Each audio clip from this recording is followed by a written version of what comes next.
Let's start working on a slightly longer example, and this will be a little bit more realistic. It'll use more time value of money material, but it shows you really how present worth is supposed to work as an investment criteria. So let's start with a simple problem, and this is something that's called a service investment. These are things that you must do, and what you're trying to do is find the least cost way of doing them. And our particular service investment is to put in a bunch of phone lines. And here's the structure of the problem, is that you have to have in place right now 5,000 phone lines or something like that in an industrial park. You're going to need another 5,000 phone lines in 5 years, but you don't have to exactly have them immediately.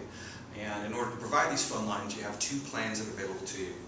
Plan A, which you can think of as the all-nano plan, has the installation cost of the phone lines being $300,000.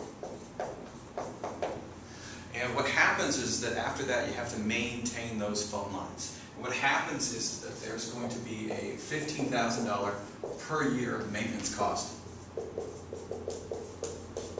over the life of the project. And what we're doing is we're setting it up so that you only have to maintain the project for 20 years. 20 years is something that's called our planning horizon.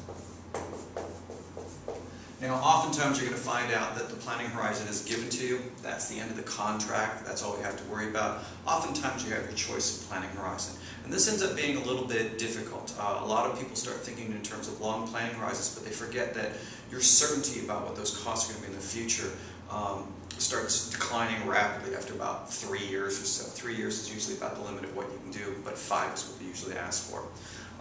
You should depend on choosing something reasonable. Choose exactly how long you want to do it. An example I had of a planning horizon that was a little on the long side for me was the,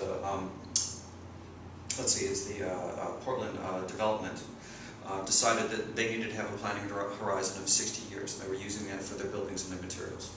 So we have a 20-year planning horizon, so you're going to have to pay this maintenance cost for the full 20 years. Now the other one is part now, part later as an option.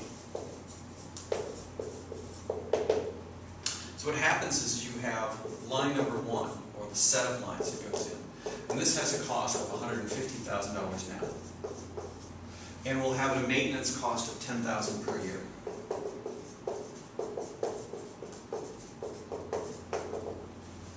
Line 2, you're going to install in 5 years, and that'll cost you an additional $150K.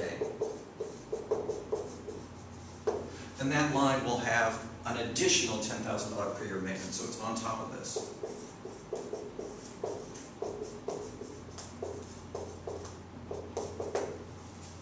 And these are our two options. And so what we're looking at here is an exclusive choice problem. We have to choose this one or this one.